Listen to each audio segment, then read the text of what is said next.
I started coming to Christ Journey when it was University Baptist Church. I think I was like 13 years old, so I was in high school. Funny story. So my sister started coming before me. My sister had, I think, started coming with a friend. So I found it weird. And I told my mom that I wasn't sure that she was actually going to church. We should follow her and check.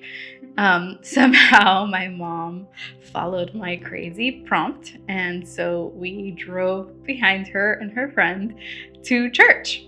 We pulled up and we're like, oh, she's actually at church. That's nice. So she got off and my sister came to church. And then my mom and I were like, maybe we should go to church too. So we decided to get off and haven't left since. It was just a place where we connected, where we saw life change, and that life change started with my sister, then it trickled down to myself and my mom and my family. So it's been our home since then.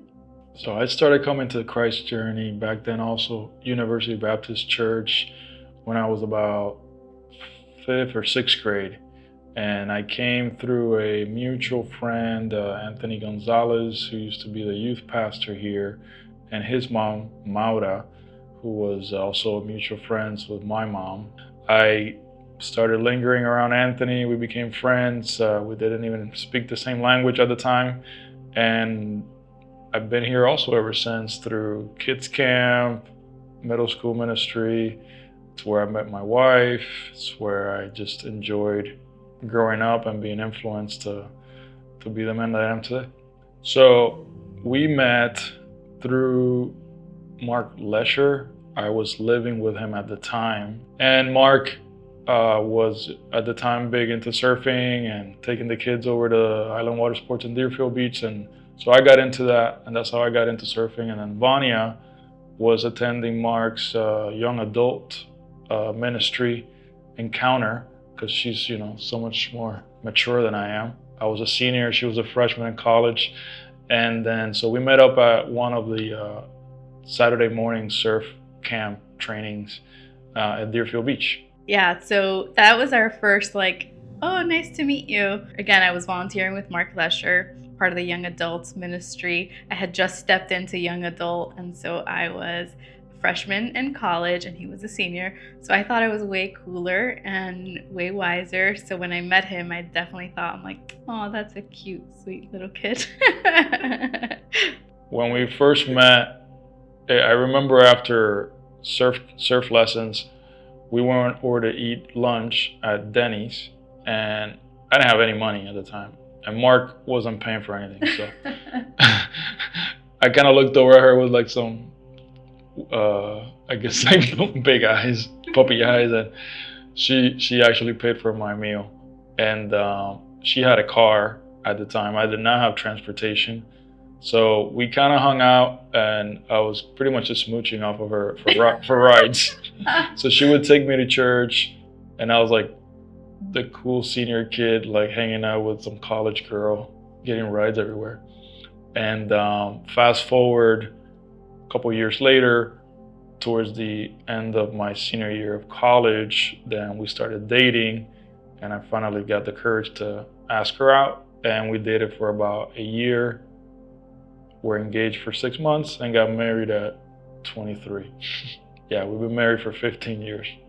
I think when we were both in the same stage where we decided to put our lives in God's hands and serve. So part of the ministry when we were moving into Grove was serving the underprivileged in that area and helping them where the area was being gentrified.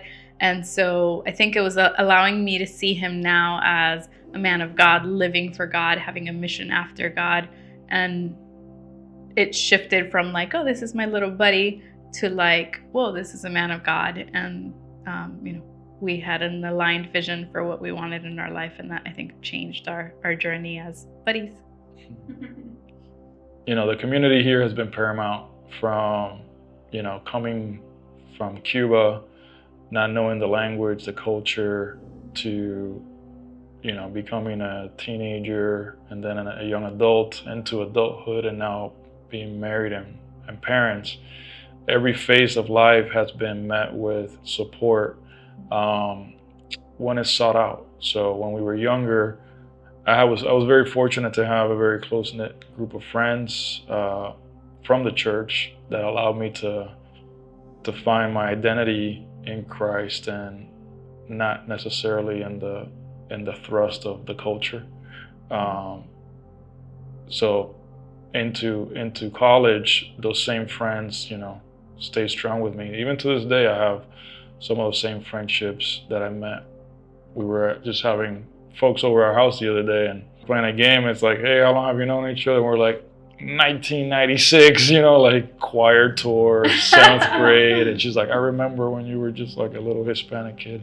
So, and we're still hanging out to this day. So they're definitely lifelong relationships if you cultivate them. My first job was influenced even by this church, by members of this church that made introductions for me, where I attended school even at UM, where we first moved in together as a married couple down literally a block away from the church.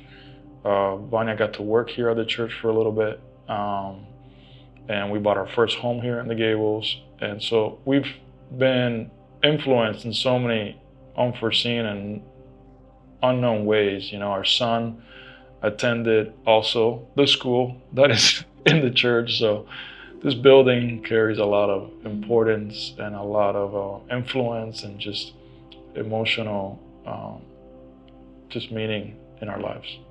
I think more than the building, right? God has used the community in this church to shape who we are. I can think of different people, like he said, in different stages of our life where we have needed the community to just support us in prayer, to come together and help us make a decision. I think we wouldn't really be who we are today without the people that God has placed in this church, through this church, the church body. So it's definitely, we had marital counseling here in this church and through people in this church. Even our just leaders above us. So I served under Mark Lesher. He played a huge role in our relationship even, and probably saw it coming before we did. And we're just grateful for the family in Christ that God has provided us through this church. So many people have just poured into our lives, and despite changes and evolutions that happen through the church and the various decades, there's a consistent spirit that just flows through it all, and seeing new generations come up, it's just amazing how God continues to work through the body of Christ here at Christ Journey. And I'm not necessarily tied to the physical attributes of the church per se. Like, I know it's really the people and the spirit that make up that church, and we're just blessed to be able to be part of that, and now have our kids be part of that, like Mateo, our son, and even our little one Marco. Like, they just have such a love for the space, and the space is really built up by the people that occupy it, both new and old. And I'm really thankful to make new friendships even now. I feel like at this point in my life, I'm in a place where I can help guide others, and be more of a coach type influence in the younger generation and people that are my peers, because we've been so fortunate to have gone through so many experiences with that support, and it's something that we are just so glad to be able to provide. And one of the ways that I started volunteering here at Christ Journey was in the youth ministry. I served as a small group leader. We used to call them soul groups back then. And the relationships that I invested in back then are, interestingly enough, still in my life today. Like, you think, well, my kid is just going to, I'm dropping him off in middle school and the counselor's there, and these are just kind of like one and done. But it's been really cool to see that God used me as a leader in their lives. Even I can think of like 2 or 3 that I still am present in their journey today. And clearly they're no longer in middle school. Now they've almost become my peers, and they have kids and they have children. And so I've been able to see them grow from like middle school student to high school. I was instilled their leaders. Some stayed and others went to college away, but we still connected. And like some I was in their wedding, like, so it's been super cool to see that God has used me in their life and genuinely, like, I think allowed me to pour into them, but now they're pouring into me, and now they're pouring into my children. And now, we had one of the kids, the Golfari kids, like they're investing in our kids, and they're having conversations with Mateo that, I think it's good to hear from an outsider perspective. And so, yeah, I think what I'm most thankful for now is that I see the fruit that God is doing through this church, and that He's investing in generations, and that we are building the church of the future for the future and for my kids' kids. And, I'm very excited to be a part of it. There's just a level of consistency that, not to brag about Bill or anything, but I feel like Bill and Lisa have been paramount in that consistency. Because, a lot of people have served, a lot of people have come and gone, and Bill is very steadfast in his vision. Through it all, that thread of consistency of having that same spiritual leader be there, regardless of the trends, regardless of the culture, regardless of like up or down or sideways, regardless of the numbers, there's been that persistent faithfulness, and I think that's been a great role model for me, because I see it as a covenant relationship where it's given me a model for how to be consistent and committed to other relationships, my wife, my kids, my work, and not that you do it to the extent that it becomes unhealthy, but you have a sense of, what, guys, I'm in it for the long haul. And this ain't gonna change regardless of the circumstances, right? So I think at the root of it, despite all the potential negatives that we've gone through, that consistent spirit, and the community that builds that up, it's just so paramount in what we do and where we're headed, and building a next layer of leadership that follows, in those same footsteps is so key. So, I've always told Vannia, like, for as long as we live in Miami, I think our consensus has been that, this is our home. This is our church home. Whether it's here or another campus, whether it was the beach or it was Kendall, wherever the Spirit of God takes Christ's journey, and we're in driving distance of that, we're going to be there, we're going to be part of that. So I think for me, that's where my heart is and our family's heart is. Another thing for me that I have grown and matured over the years has been just breaking down so many misconceptions and misrepresentations of what this church body is, and who people are in general. I remember when I was younger thinking, wow, that's a church full of white people, and over time, obviously, that's not the case. There's many people that are like me, different from me, and the variations of cultures is very much unique. Same thing with, I came from a single mother background, and when I was a youth here, I thought, wow, it's just a bunch of kids from really happy families, and everybody has like a really solid setup. And again, that's not the case. And even if it was the case for the 1, 2, 3, 4 families that I would see from a distance, once they would welcome me in, you would see that wasn't at all the reason for their generosity or the reason for their kindness. You know, it wasn't their environment that made them that way. That was just a side effect, if in fact if it was a side effect of just their character and the Spirit of God working through them and blessing them so that they could be a beacon of blessing to other people.